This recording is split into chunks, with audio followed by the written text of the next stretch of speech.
what is observing by us that you are yourself having in a triple whammy. On the one hand, current account deficit, on the other hand, fiscal deficit, and third, trade deficit. I don't know how you will be reconciling the fiscal deficit with the growth of the economy, as has been committed by this government.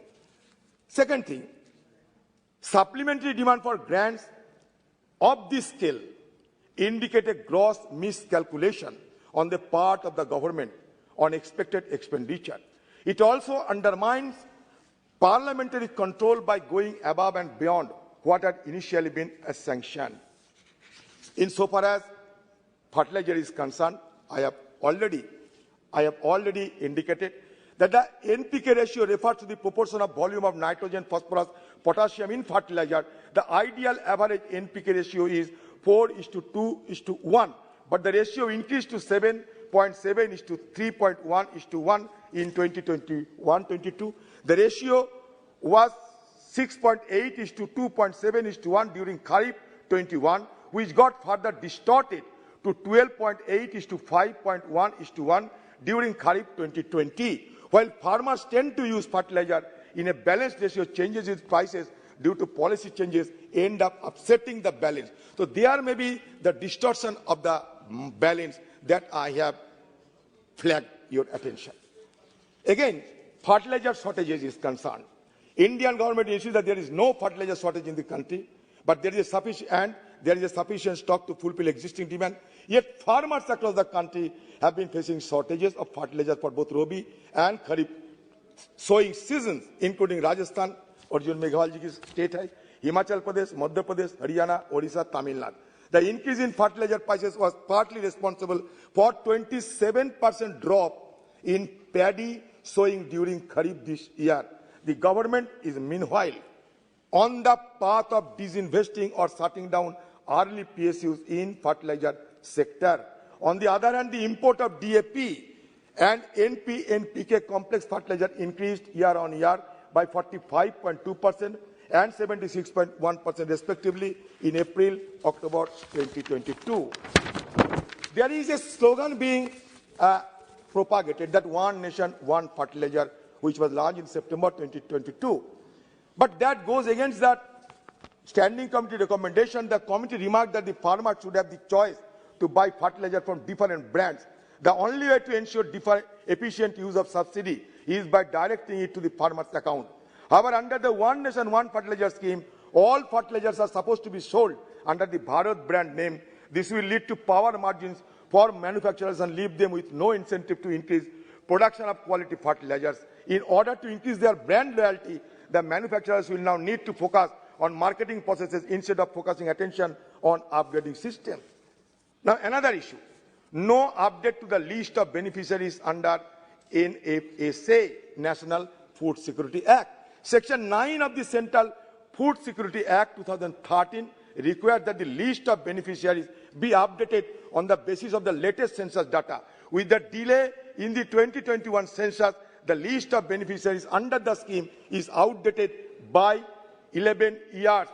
If the list of beneficiaries were to be adjusted as per the directive of the Supreme Court, there would be an increase of 10 crore more beneficiaries under the scheme.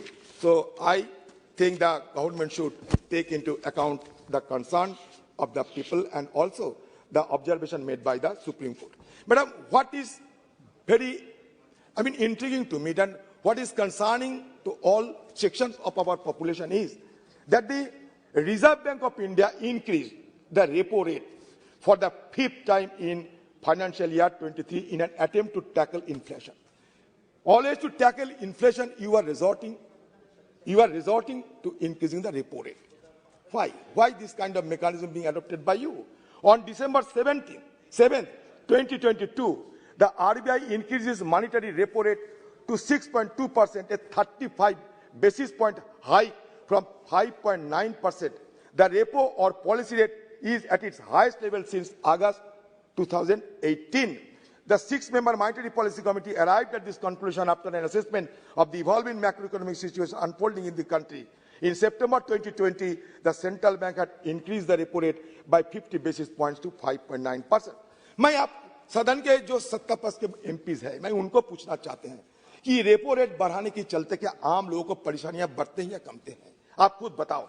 मैं बताना चाहते हैं, मैं विस्तार से नहीं जाना चाहते, मैं सिर्फ मोटे मोटे मुद्दे 4-5 मुद्दे रखना चाहते हैं कि it is impacted where this kind of increasing repo rate will have impacted. First impact on borrowers.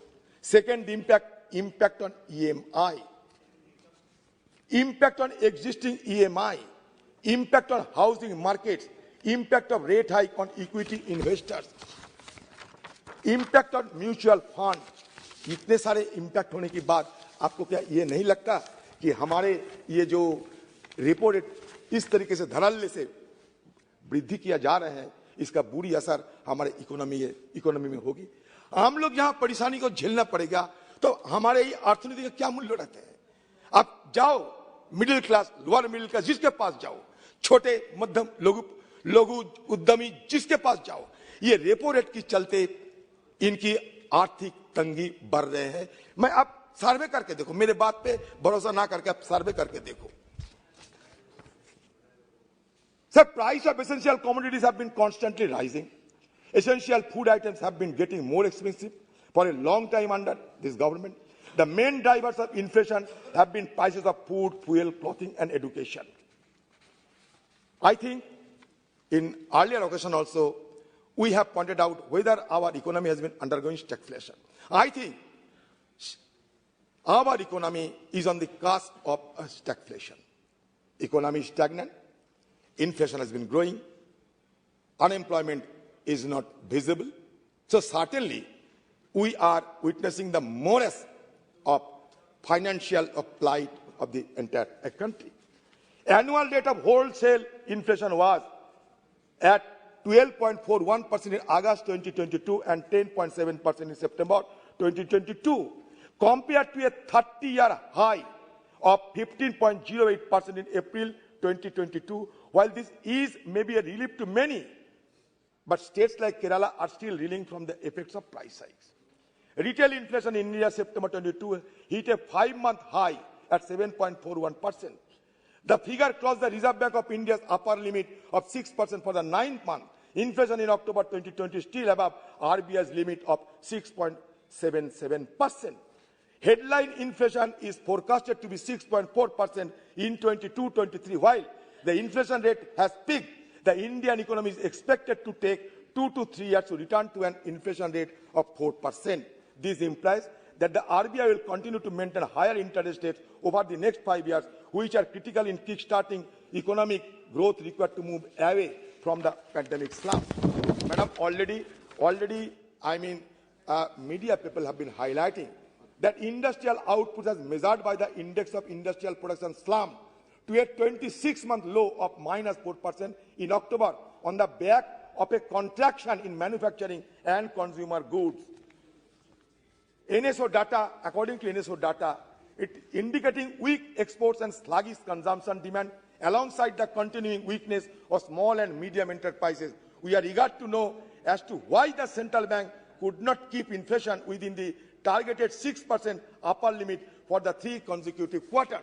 Madam, आज भी हम ये सुनने को मिला है कि हमारे चीन के साथ टकराव हो रहा है। मैं उस विषय पर जाना नहीं चाहते, सेंसिटिव मुद्दा नहीं जाना चाहते, मैं नहीं जाना चाहता। मैं सिर्फ यह कहना चाहते हैं हिंदुस्तान में 3560 ऐसा कंपनी है जहां का डायरेक्टर चीनी कैसे हो सकता है? अधीर रंजन जी, चेयर को एड्रेस करो। आप चेयर को एड्रेस नहीं चेयर को एड्रेस करो।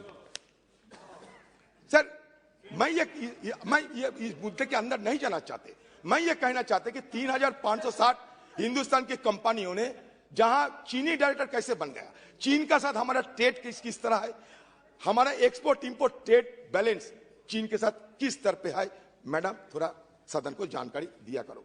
मैं और भी एक बात करना कि इत्तेफाक से इस साल नोटबंदी की 6ठी साल हो रहे हैं।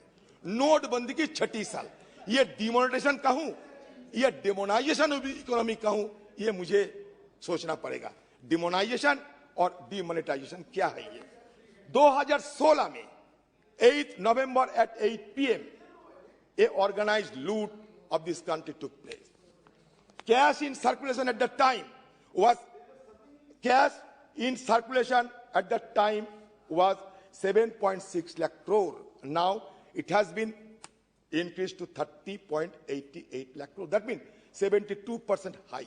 Whether it was committed at that time that we are moving towards digital economy, black money will be wiped out, terrorists will be finished, and fake currency will have been done away with. My single query to you, whether the objectives of demonetization have been achieved or not. Because as per your RBI report, it is palpably clear that not a single objective, as was enunciated during the demonetization, has not been achieved so far. See, Swiss Bank in its report stated that in the last 14 years, Hindustan में सबसे ज्यादा Swiss bank पे हिंदुस्तानी के लोगों को पैसा जमा किया है. इसका कितना राशि? 30,500 करोड़. आप कहते हैं कि भ्रष्टाचार को दूरीकरण करने के लिए डिमोनेटाइजेशन की जरूरत थी. ठीक है. ये करप्शन इंडेक्स क्या है हिंदुस्तान की? 79 थे, अभी 85 चले गए. ये हमारी नहीं, ट्रांसपेरेंसी इंटरनेशनल की रिपोर्ट है. फेक करेंसी, और सुन लीजिए, फेक करेंसी 500 डिनोमिनेशन की जो fake currency 102%.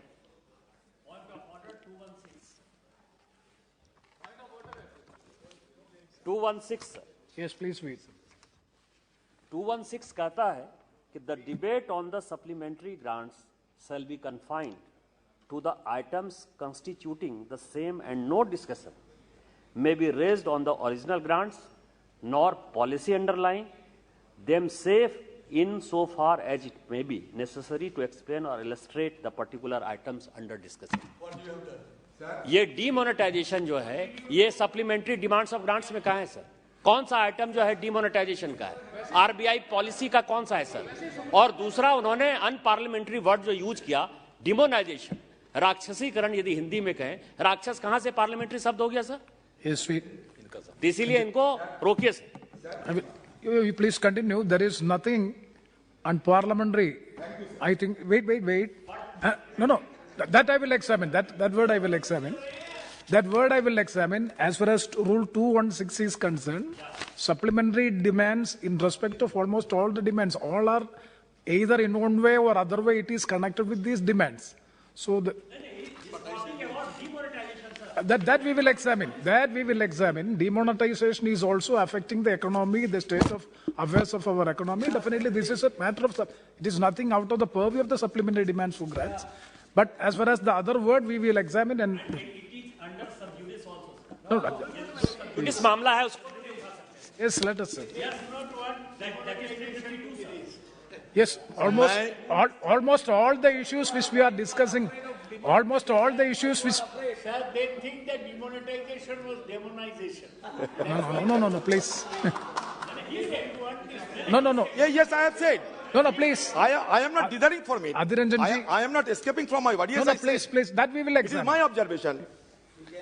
See, सर्वज्ञानी Nishikant Dubey ji, आपकी जो वक्तव्य दिए थे, उसमें देखिए आप इसमें ये सप्लीमेंट्री डिमांड्स में आप थी, इसे बाहर गई थी. आप खुद. Yes.